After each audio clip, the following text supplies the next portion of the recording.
Hello, I'm Laurel Anne Hill, and I'm going to be reading from my short story, Fowl Consequences. I drove my Chevy pickup around a curve in Tilden Park. The middle of the night fog hung thick as paste. Gina glared in my direction from the passenger seat. I managed a glance in return. Her scrunched, black-bead eyes fired virtual death rays at my baby blues. She was pissed, all because I'd pawed her a little at tonight's bash. Hey, she'd started it. First, she'd invited me for a private dip in our host's hot tub. Next, she'd removed the top of her bikini in the spa.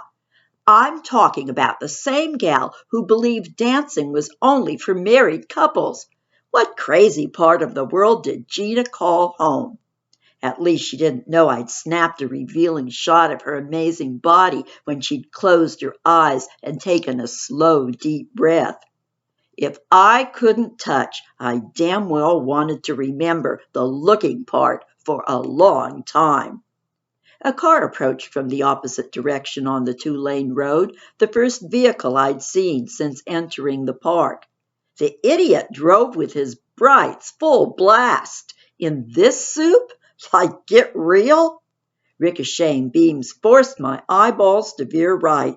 Bling on Gina's filmy black fantasy dress sparkled, her shoulders bare except for narrow straps. Metallic green streaks in her brown hair glistened like exotic feathers. Even her long chiffon sleeves, joined to her dress at the level of her low-cut neckline, rippled with sensual waves. The temperature inside this old Chevy bucket of bolts turned toasty. Time to concentrate on the road. The vehicle passed. Did I see a feather-studded jacket on the dude behind the wheel? Wow, a full moon, even when hidden, could sure bring out the weirdos. My hands gripped the steering wheel. Still no word out of Gina. Nothing any full moon could do about that. Right before the midnight hot tub disaster, Gina and I had held hands and watched funky horror DVDs with her friends. Last weekend, we'd rented a pedal boat in the local lake. I hadn't had such a good time going out with a woman since I turned 30. 5 way too long years ago. Now I wanted to take that fun Gina out again. I needed to break the silence. I told you, I said. I'm sorry. Except you're not all that sorry, Harry. She pouted her full red lips. You don't seem to understand. Looking at me is a free gift, but touching like you did without permission has consequences. And you took that picture without my consent, too. Damn, I hadn't realized she'd seen me do the photo. Now what was I going to say? Delete the picture. I tossed her my cell phone. I never intended to post it anywhere but on my imagination. So crows the rooster, she shrugged. I thought you had real regard for my feelings. I thought you were different from all those other men I've met.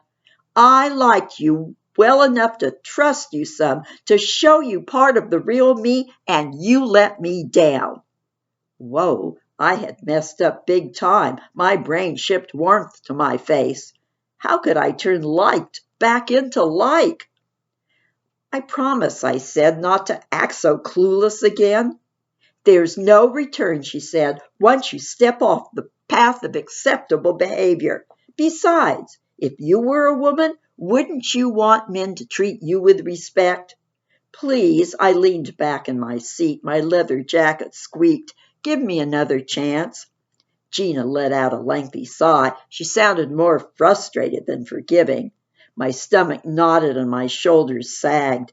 Some soft music might help ease the tension. I switched on my iPod. Incredible by the Shapeshifters led the song Shuffle. How did that lively piece end up on this particular playlist? Oh well, the song wouldn't last long, nor would the rest of this date. In less than half an hour, I dropped Gina off in Lafayette and head home to Berkeley. Would she relent and let me see her again? At least I'd emailed myself that photo of her. Oh my God! Gina had my phone. If she found that email, Any chance to mend our relationship would turn deader than dead. I rounded another curve. Damn, it was hard to see the road in this murky haze. Something huge darted across my path. A flurry of brown and red shimmered in my low beams. What the shit? I swerved. Gina screamed. My foot slammed on the brake. The truck skidded, spun around, then came to a spine-jarring halt. What the hell had I nearly hit, or had it tried to hit me? Gina leaned against the side window, her hands cradled her cheeks and chin. At least the airbags hadn't deployed and complicated matters. You okay, Gina? Her skin never had much color. Hard to tell if she'd gone into shock. Don't know yet, she said. My head's still all weird. Gina's head was always weird. Came from being a 25-year-old virgin, an unhealthy state of non-affairs. I'm dizzy, she added, and my stomach's horrid. Would you help me climb down? Gina hadn't drunk much wine at the party. If she ended up barfing, though, better to have her use the side of the road. I parked, then turned off the engine, leaving the lights on. I opened the door and slid out of the Chevy. My shin banged against metal. A good thing I wore jeans. And my Nikes met hard, dry ground. My ankle turned. How had I managed to do that? My groan blended with a gobbling sound. Wild turkeys, those winged invaders, were everywhere in the East Bay these days, like they planned to take over the world. Except wild turkeys probably limited their planning to eating and mating. Some horny Tom may even have dashed across the road a few minutes ago to meet up with his hot date. The headlights dimmed.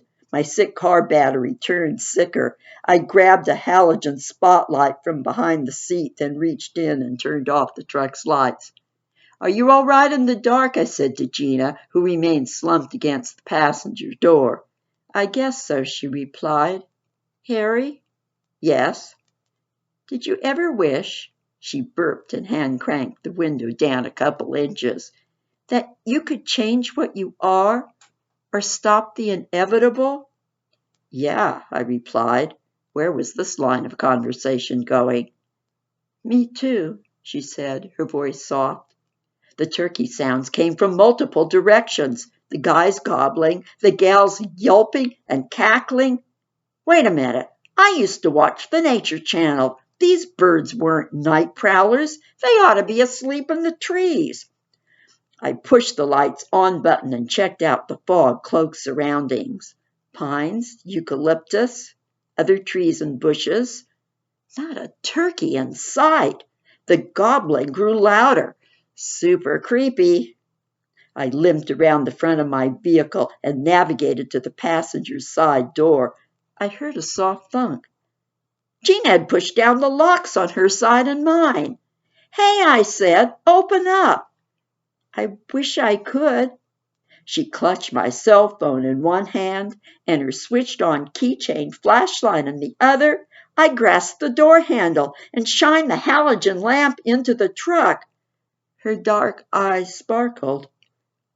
The rest of her expression didn't. A bad feeling iced my already chilly bones.